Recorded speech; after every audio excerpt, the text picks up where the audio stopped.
ईमानदार गाय। एक गांव में एक गाय रहा करती थी। वो निहायत ही अच्छे मिजाज की थी। दिगर हैवानात के साथ कभी झगड़ा नहीं करती थी, हमेशा ईमानदारी के साथ रहा करती थी। एक दिन वो तनहा चारा चर रही थी, तभी अचानक एक खतरनाक शेर की नजर उस गाय पर पड़ी। मोटी ताजी गाय को देखकर शेर के मुंह में पानी आ गया। शेर काफी भूखा भी था। एकदम से गाय पर हमला करने के लिए आगे बढ़ा। शेर का पंजा अपनी जानिब बढ़ता देखकर गाय ने शेर से कहा, बादशाह सलामत, कुछ देर रुक जाइए और मेरी बातें इत्मीनान और सब्र के साथ सुनिए। घर के पास मेरा छोटा बछड़ा है। उसे पैदा हुए 2 हफ्ते भी नहीं गुजरे। वो अभी घास चरना भी नहीं जानता। वो निहायत ही मासूम है। मैं चारे के लिए जब भी निकलती हूँ, वो मेरे वापस आने का बेसब्री से इंतजार करता है। अगर आप मुझ पर रहम फरमाएं तो मैं अपने लाल को पेट भर दूध पिलाकर उसे जिंदगी गुजारने के तरीके और अच्छे बुरे की तमीज बताकर वापस आती हूँ। तब मुझे आप आराम से खा लें। ये कहकर शेर से गुजारिश करने लगी। गाय की बातें सुनकर शेर जोर से हंसने लगा। वाह, क्या अफसाने सुना रही हो। घर जाकर बछड़े को दूध पिलाकर वापस आओगी? तुम क्या समझते हो, जंगल में रहता हूँ, मेरे पास दिमाग नहीं है? मैं कोई बेवकूफ नहीं हूँ। शेर की बात सुनकर गाय ने कहा, आप मुझे गलत समझ रहे हैं। मैं झूठ बोलने वाली नहीं हूँ और बात से मुकरने वाली हरगिज नहीं हूँ। ये हकीकत है। हर किसी को अचानक मौत का सामना करना है। मैं समझूंगी मेरी मौत का वक्त अभी आ चुका है। आप भूखे हैं, आपके काम आऊंगी। मैं जिंदा रहकर भी दूसरों के काम क्या आ सकती हूँ। लेकिन एक बात है, मुझे मौत का हरगिज खौफ नहीं। आपने जब पंजा मारा था तभी मैंने अपनी जिंदगी से उम्मीद हार चुकी थी। आप मेरे मासूम बछड़े के बारे में कुछ गौर फरमाएं। वो मेरा इंतजार कर रहा होगा। कल से उसे अपनी जिंदगी खुद जीना है।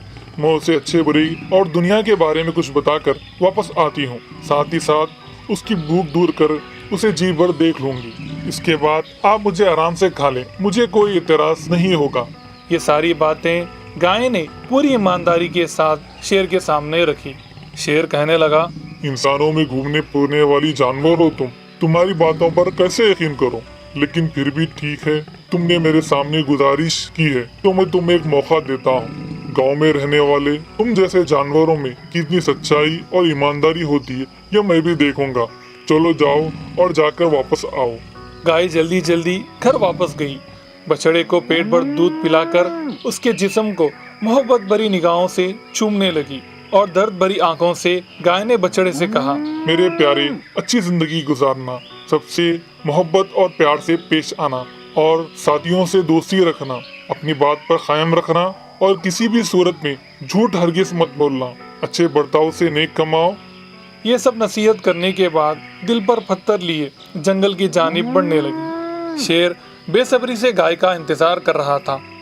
गाय को वापस अपनी जानिब आता देख शेर ताज्जुब से हैरत में पड़ गया। वाह, क्या बात है। ये गाय कितनी ईमानदार है। मुआहदे के मुताबिक मेरी भूख मिटाने के लिए वापस आ रही है। अपनी जान की परवाह किए बगैर वादा पूरा करने वाली ये गाय वाकई बहुत अजीम है। ऐसी ईमानदार गाय को मारूंगा तो मुझे यकीनन गुनाह होगा।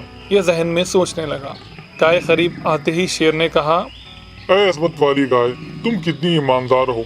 वादा वफा करने के लिए तुमने अपनी जान की तक परवाह नहीं की और मेरी भूख मिटाने के लिए वापस आ गई। अगर मैं तुम्हें मार डालूंगा तो यकीनन मैं बड़ा गुनाहगार हो जाऊंगा। मैंने तुम पर शक किया, मुझे माफ कर दो। मैं अपनी भूख किसी और जरिए से मिटा लूंगा। तुम घर वापस जाकर अपने बछड़े के साथ पुरसुकून जिंदगी गुजारो। ये सुनकर गाय खुशी खुशी अपने घर वापस आ गई और अपने बछड़े के साथ रहने लगी। इस कहानी का सबक जान गए ना? कितनी भी आजमाइश हमारे सामने क्यों ना आए, आखिरकार सच्चाई व ईमानदारी की ही जीत होती है। Hi kids! Hope you like the video. Subscribe for more videos. Visit us in Facebook and Twitter. Thank you. Bye bye.